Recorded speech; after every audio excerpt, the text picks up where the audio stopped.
Welcome to quarter 4, your winning season, my winning season, our winning season, baby. It's time to win. You're listening to It Takes Intention, the go-to podcast for growth-minded entrepreneurs who are ready to build a business and life with purpose. I'm your host Tish, founder of Elan Socials, the #1 content creation agency for authentic, aesthetic, and iconic content. I'm also a business coach for purpose-driven B2C entrepreneurs ready to grow their brand through the power of social media. I've built 3 magnetic online brands generating multiple 6 figures in revenue. But the journey hasn't always been smooth. I faced more challenges than I can count, but each one came with powerful lessons that I now get to share with my clients and with you. On this podcast, we dive into all things self-development, marketing, content, sales, systems, and the mindset behind success. So, if you're ready to become the best version of yourself and grow a business that gives you more freedom, fulfillment, and flow, you're in the right place. Good morning, my beautiful superstars. Welcome back to another episode of It Takes Intention. Welcome to my car. Guys, we are on location at the moment. I am currently in the Gold Coast. The last podcast I recorded was in Auckland, but yeah, now I am in the Gold Coast. I hope everyone is having a fabulous start to their week, or actually by the time this is up it'll be the middle of the week. But anyways, I'm not going to ramble on too much. Today, let me just pull up my notes because we've got a juicy episode for you. I've got a juicy episode for you today. I thought since we've just gone into quarter 4, I know, let's take a second. Wild, isn't it? Absolutely wild. We've just gone into quarter 4, so I thought what better time than now to record how I personally am going to be making quarter 4 my winning season, so that you can also make quarter 4 your winning season. Because guys, let me just give you a little bit of an insight into my life, my business, all the things. 2025 has been not the year that I expected it to be. Let's just say 2024 was the best year of my life, and I set the word of the year, word of 2025, which if you've been listening to the pod since, a while ago, you would know my word of 2025 is grow. Now, let me tell you, when I set the word grow as the intention of the year, I kind of anticipated growth of results, growth of business, growth of self. But I kind of failed to account for the fact that when we say we want growth, we're going to get obstacles, challenges, things that we quote unquote don't want presented to us, so that we're able to step up to the plate. We're able to develop our character. We're able to develop our business to get to the person that has those results as a byproduct of it. So yeah, it was really nice setting the word of the year to be growth, until it actually got down to the obstacles, the challenges, and everything that I was throwing this year, and I was like, holy crap, wait a second, I might change my word of the year. But no, we absolutely have not changed the word of the year, and I'm so grateful for everything that I have gone through this year. It's been hard, like genuinely, it has been a very, very challenging, very hard year, but the character development, the spiritual growth, the business growth that I've had from these challenges is insane, and I'm so grateful for it. And I was actually on FaceTime. Well, this is what actually sparked this podcast idea, because I was on FaceTime with my best friend the other night, and she was basically like, okay, we're obviously in a new, I can't remember actually if she said quarter, but I think, she was like, we've got 3 months left of the year. I need to call you. I need some motivation. I need some guidance on what it is that I'm doing for the rest of the year, like goals wise, what are you doing? And we just had this big discussion, and I was saying to her, I'm going to be very extra intentional with the word I set for next year, because I'm over the character development right now. Like I already know what my word of the year is going to be for next year, and I'm not going to say it, but I'm excited for that year, because I feel like, the growth, the growth has been good, but I'm now ready to go into my winning season, hence the episode title. But yes, not that I'm not intentional with every word of the year, I definitely am. It's weird because actually I said this in the podcast at the start of the year. I wait for the word to drop in. Like, I don't see someone else being like, okay, my word of 2025 is grow, my word's going to be grow. No, I am very intuitive and intentional with it, and I make sure that it is what I internally feel this year is going to be. And so anyways, word of the year was grow. We've absolutely been through some challenges, but we've applied the learnings, and now it's time to win. So welcome to quarter 4, your winning season, my winning season, our winning season, baby.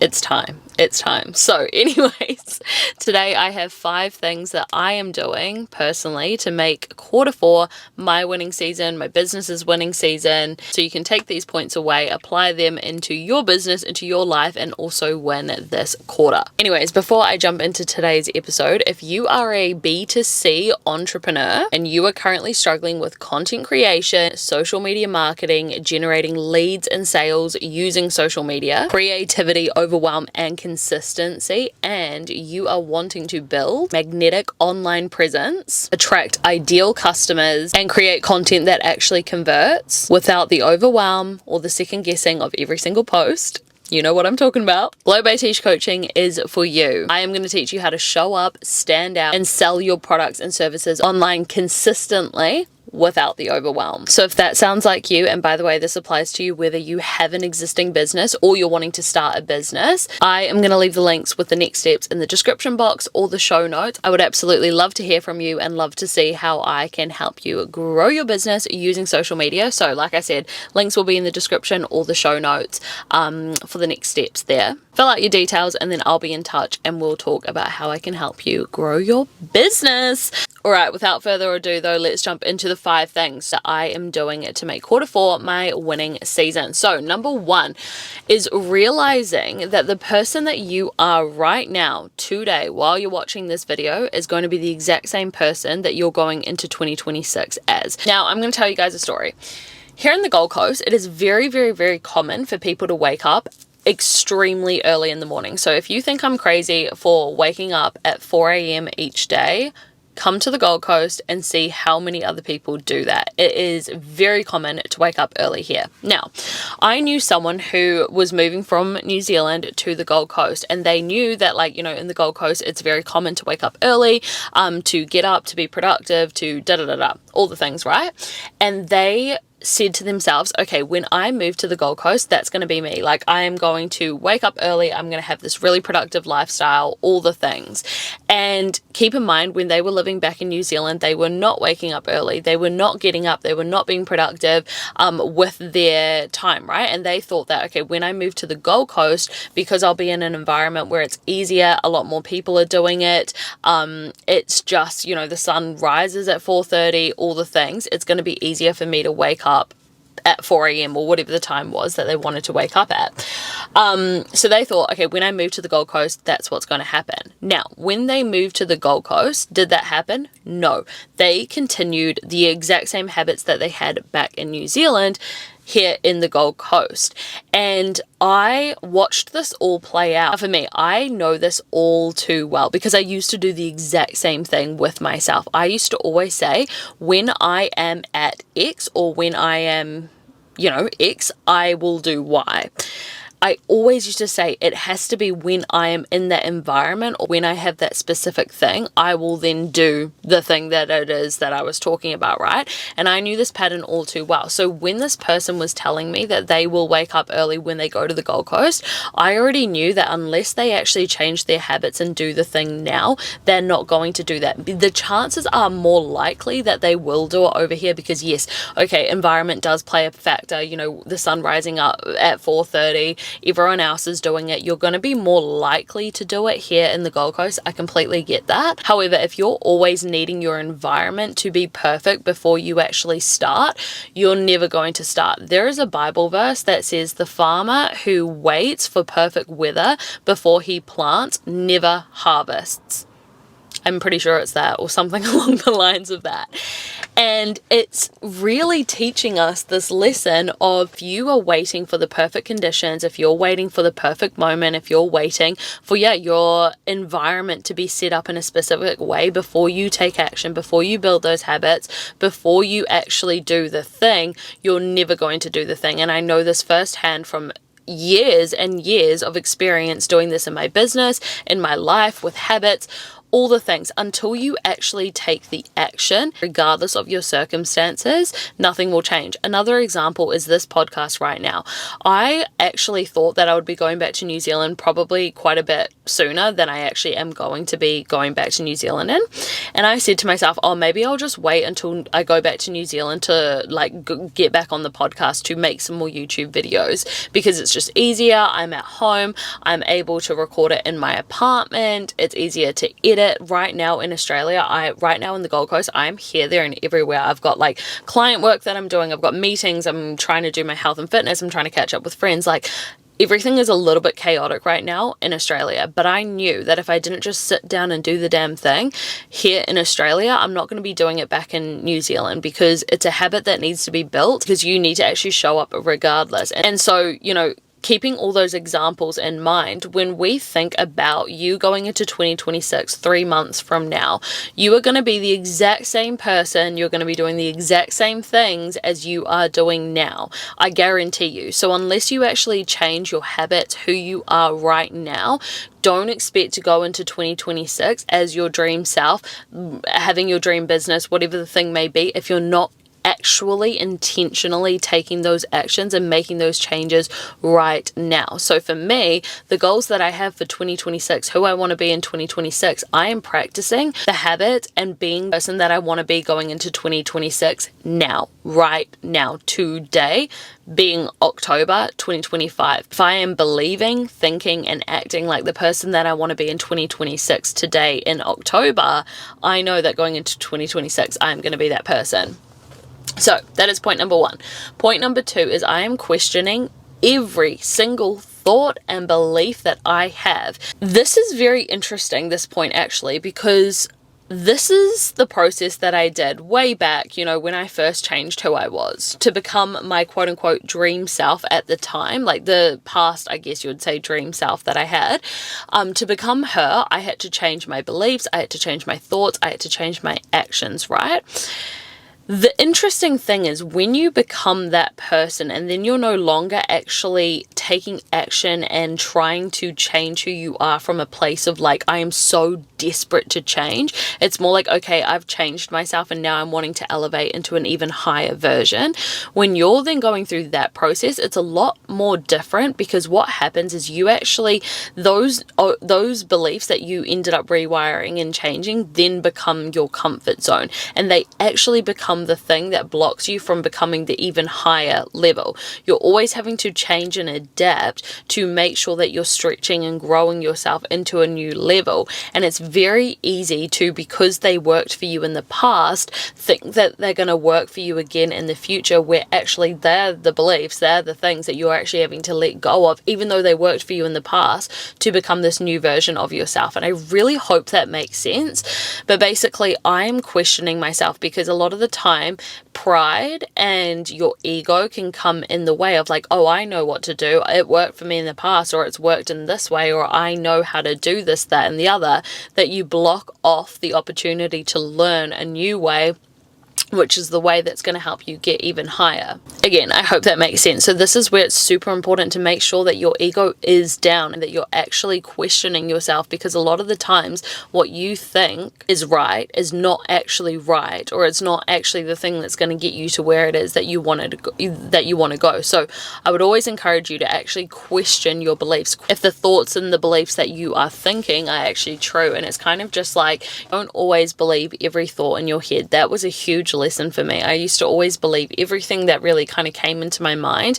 Not everything, but a lot of thoughts and a lot of beliefs that came into my mind, a lot of subconscious beliefs that I had always had. I just always really believed all the thoughts that were coming into my mind, until one day I actually questioned them and I was like, wait a second, does this actually really, really, truly align with who it is that I'm wanting to become? So point number 2 is to question every thought and belief that you have and make sure they line up with who it is that you're wanting to become. Are they the same thoughts and beliefs that your dream self that runs your dream business actually has? Okay, number 3 is not backing down on my commitments and goals. This is the part of the year, the time of the year where there are 2 types of people.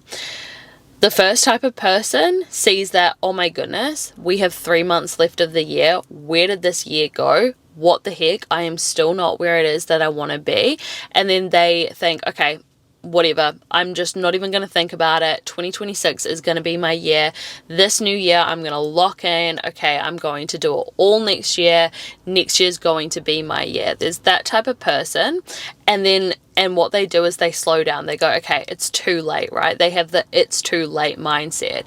They slow down, they pull back, and they push away from their goals because it just feels so hard and so impossible to actually achieve them, because for, maybe 9 months of the year, they've wasted it, they've procrastinated, they've self-sabotaged, whatever the thing may be. So they push back, pull back.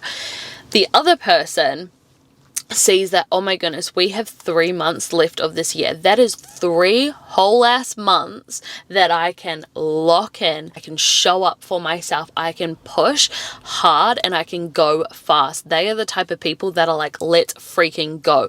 We are not stopping. We are not backing down. We are not slowing down now. We are going full speed ahead. Foot on the pedal, go. We are going, and we're going right through till 2026. They aren't thinking about what they have or haven't done at the start of the year. They are looking at those 3 months as 3 months of opportunity to get as close or achieve as many goals as possible. Which person are you going to be? For me, I know exactly who I am. I'm the full speed ahead, let's freaking go, baby type of person. So for me, I am not backing down. I am not stepping away, pushing back from my goals. I am going full speed ahead on them, even if they feel impossible, even if they feel like I have no idea how this is going to work in 3 months. I am going full speed ahead, because even if you weren't to achieve your goal, but you were to get like, let's say 20 steps closer to achieving that goal, is that not better than actually stepping back and going further away from your goal? You know what I mean?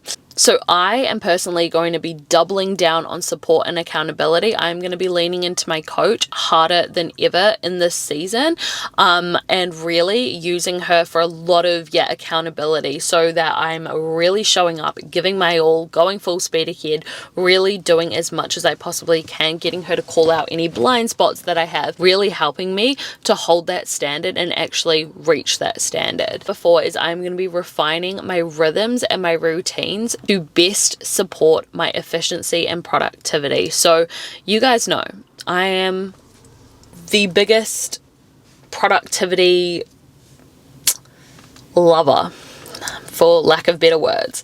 I am a lover of productivity. I think when you are productive and you are doing what it is that you're called here to do, you are making moves and moving the needle forward in your business, in your life, you get so much purpose and fulfillment from that. For me personally, I get so much purpose and fulfillment from that. So I am making sure this quarter that every single routine and rhythm that I have in my business and in my life is set up for best efficiency, essentially. So I actually have I think I have 5 rhythms that I do each day, and I like to call them rhythms because I feel like when we use the word routines and structures, it becomes a little bit more ritualistic, if that's the word, where it's more like check boxy of like, I have to do this, versus rhythm, where I feel like when I'm in the rhythm of something, when I'm in the flow of it, I am loving it. I am like, there is so much beautiful flow, creative flow that's going on, and I feel like it just gives me more creative freedom in my mind. Like when I think of a creative rhythm that I do for content creation, that feels a lot better than my content creation routine or structure that I do each day, where it feels a bit more like boxed in, if you know what I mean, versus rhythm. It's like flowy, it's good. Anyways, I just personally like to call it a rhythm. So I like to make sure that those are all optimized for my best efficiency. So I would highly suggest doing an audit of all your routines, all of your routines, everything that you do in your business to make sure that you're really utilizing your time well. Because we have 3 months of beautiful, full days of opportunity. Make sure you're using them to the best of your ability. And then finally, number 5, I am focusing on dopamine detoxing and focusing on delayed gratification. This is a big one. This year, like I said, I have had so many challenges. I've had so many things not quote unquote go to plan. And I feel like I have not been focusing on delayed gratification as much as I used to in the past, or as much as I know I could be and should be essentially focusing on. And I've been giving a lot into those, and I've been giving in a lot to instant gratification, that dopamine hit, versus actually really, keeping my eye on the long-term vision, and making sure that I'm not getting dopamine hits from things that are going to sabotage my success, if that makes sense. Instead, getting dopamine from real good healthy things, like for example the gym or music, or working on client creations, things that are actually really good for me, and completing that, almost, I like to call it a dopamine cycle, right? A dopamine cycle where if you know you need to do something, like for example, I'm recording this podcast right now. I know that if I sit down, record this podcast, and I actually close that loop, I finish that off, I'm going to get a sense of dopamine of like, damn, that was good. I'm so glad that I showed up and did that thing. And this is like a delayed gratification type of thing versus something like sitting here and scrolling on my phone, looking on Instagram, getting dopamine hit after dopamine hit, and then comparing myself and going down that spiral and that cycle of just complete brain fry, essentially. I know that if I instead sit here and I record my podcast episode, yes, it's more delayed gratification. I'm not going to get that hit until after I fully recorded it and everything. But after I've recorded it, I'm going to feel freaking fantastic. And that is a sense of delayed gratification and dopamine in a good way. So I'm really focusing on detoxing myself from those quick hits, those instant wins, like for example, scrolling on social media, because that does not align with who it is that I want to become. That does not support, I should actually say that does not best support me becoming my future self. That does not best support me becoming my dream self, or me becoming the version of me that I want to be in 2026. That actually takes away and that moves me back. So really focusing on instant gratification, dopamine detoxing, and then actually focusing on delayed gratification. So that is the 5 things that I am going to be focusing on in quarter 4 to make sure that I win this season. If you do every single thing that I also just mentioned, you are guaranteed to win in quarter 4 as well. And I want to win, you want to win, we all want to win, so let's freaking win. Let's lock in, let's do it. It's the final quarter of the year. Let's freaking go, baby. Let's freaking go. Like I said, if you are a B2C entrepreneur, if you've got either a product-based business or a service-based business, and if you are struggling with content creation, selling online, generating leads and sales from social media marketing, the creativity, the overwhelm, the consistency, all of the things, and you're actually wanting to build a magnetic, keyword magnetic, because we don't just build online presences, we build online presences that magnetically draw our ideal customers, our ideal clients into our world. You're wanting to create content that actually converts, authentic, aesthetic, and iconic content, then Glow by Tish Coaching is for you. Like I said at the start of this episode, I am here to teach you show up, stand out, and sell your products and services online consistently without the overwhelm. So if that is something that you're interested in, you want more details, I will leave the link in the description box or the show notes. Also, my links to everything else will be in there as well. That's everything that I have for you for today's episode. I really hope you enjoyed it. If you did, give me a rating on the homepage. It will help push this podcast out to more people, help change more businesses, more lives, and I would be so greatly appreciative. I hope you got some value out of it. If you did, share it with a friend, share it on your Instagram stories. Let's push It Takes Intention out there, baby. But anyways, hope you have a beautiful day, a beautiful week. I love you so much. Thank you for being here, and I will see you guys in my next episode. Mwah!